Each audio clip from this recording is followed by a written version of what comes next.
It's sick. It's sickening. Right now, here on Good Morning Quad City's streamed beating. The number of people arrested after they beat and tortured a man while streaming it live on social media. And harmful hunting, what some Iowa wildlife experts are asking hunters to do after a bald eagle was found dead last month. Live from WQAD, this is News 8's Good Morning Quad Cities. Good morning and welcome. It is Thursday, January 5th. I'm Angie Sharp. And I'm Jonathan Katz. Thank you for joining us. We'll get to that bald eagle story here in just a little bit. First, though, a look at the forecast because temperatures are cold right now. It looks like it's going to continue that way for the rest of the week. Yeah, plus on top of that, some might see some slick conditions this morning, right, Eric? Yeah, that's the big story. We do have some slick roadways because of a very fine, fluffy snow that's mainly to the south of the Quad Cities. Take a look at some photos. I continue to keep getting these in, so every time we talk, hopefully we'll have some different vantage points. This is Hillsboro, Iowa, which is south and west of Mount Pleasant. A good coating of snow right there, thanks to Leanne Gordy for posting this on the WQAD Facebook page, kind of giving us an idea of what's happening, not only in your hometown, but in Josh Johnson's, in Galesburg. You can see a good coating of snowfall here on the roadways. And I think what's important to look at is while the snow is moving out, look at the temperature. Mount Pleasant is 8 degrees. Galesburg is 9. At these temperatures, the road chemicals have no way to get up above 32 degrees to make the slush. So we remain with some slick conditions, especially south of the Quad Cities. So watch out in the roadways. Another chill-filled day with sunshine. We'll get up around 16 degrees. When we get into the 20s, 30s, and 40s, the accurate 8-day forecast is coming up. Eric, thank you. New this morning, a Davenport business is opening right now after a car slammed into the building just 4 hours ago. It happened around 2 o'clock at Animal Playground off Eastern Avenue, north of Kimberly Road. News 8's Lauren Simone has been live there all morning and joins us now with a look at the damage. Lauren? Yes, good morning, guys. So employees are just coming in this morning for the second time after the car crashed into the building here. So I'm going to show you where most of the damage happened. It happened right in here in the office/lobby area. Employees boarded this up earlier this morning. There was glass and bricks everywhere, and they were actually trying to get up the glass before it actually snowed too heavily, so you know the dogs can safely get through this morning. Now I'm going to show you where the driver hit the building first. That was just the second part of the crash. This is actually where it first happened. So the driver came through, hit the side of the building here, and then came up and then hit the area in which we just saw. There's still some insulation there you see, and then also we have the surveillance video that we want to show you there too. You see that driver coming down and crashing through the front end of the building. So the driver was actually taken to the hospital. There's no word yet on his injuries, on the driver's injuries at all, but the building itself was, there was no one inside. All of the animals that were there the day before they were taken home. So the building was essentially empty. So now the owner is saying that now essentially, you know, staying open is the best option here because of where all the damage was. Keep the dogs away from the office area. I mean, we have a playground. Everything else is in the back, so just the office is damaged. So the owner was also telling me that the driver didn't have insurance, so now they're just trying to look at the damage, see what type of price tag they have, and just move on from there. Back to you guys. We will continue to keep you updated throughout Good Morning Quad Cities and also on the front page of our website right now at WQAD.com. The man accused of killing a construction worker last year is scheduled to be sentenced today as 19-year-old Saban Reese was driving along Highway 61 in early September when he hit and killed Willie Holly. Reese was speeding when he tried to pass other vehicles when he lost control and hit Holly, who was working in a construction zone at the time. Back in November, Reese pled guilty to homicide by vehicle, among other charges. One person was hospitalized after a train crashed into an SUV in LeClaire. Happened near the intersection of 238th Street and Great River Road that is just north of the Olathe Golf Course. Investigators say it happened around 11 yesterday morning when the SUV was crossing the tracks from a private drive. The train crashed into the front of the vehicle and the driver was taken to the hospital.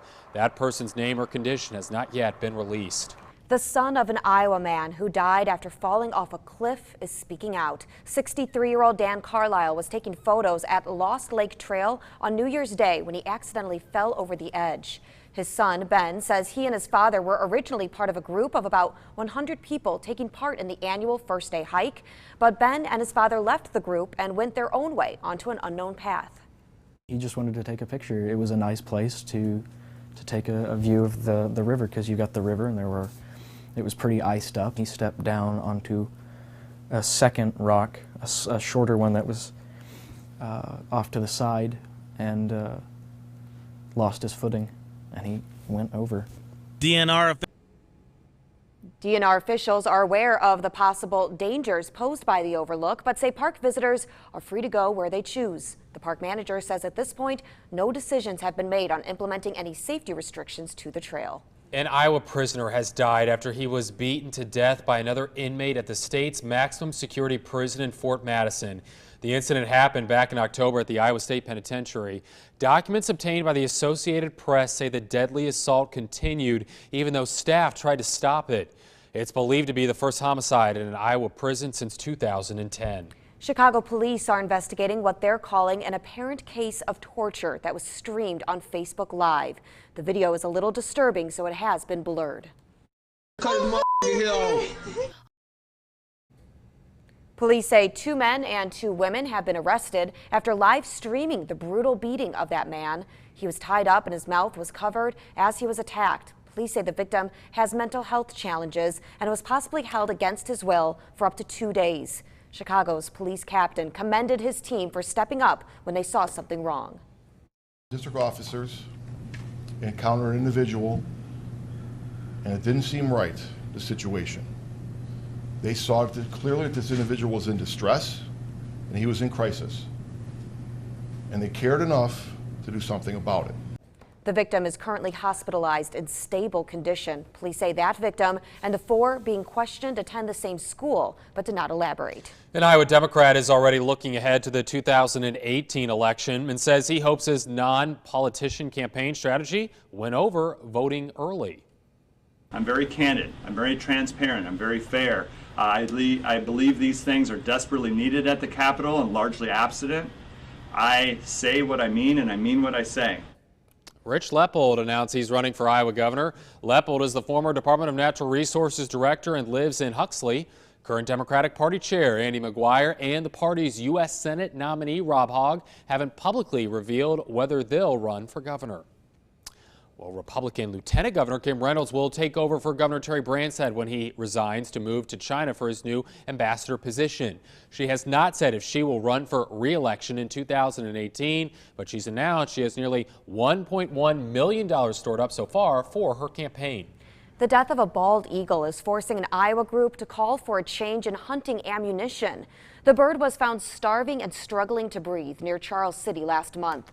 It died a few hours later after being taken to a vet in Waterloo.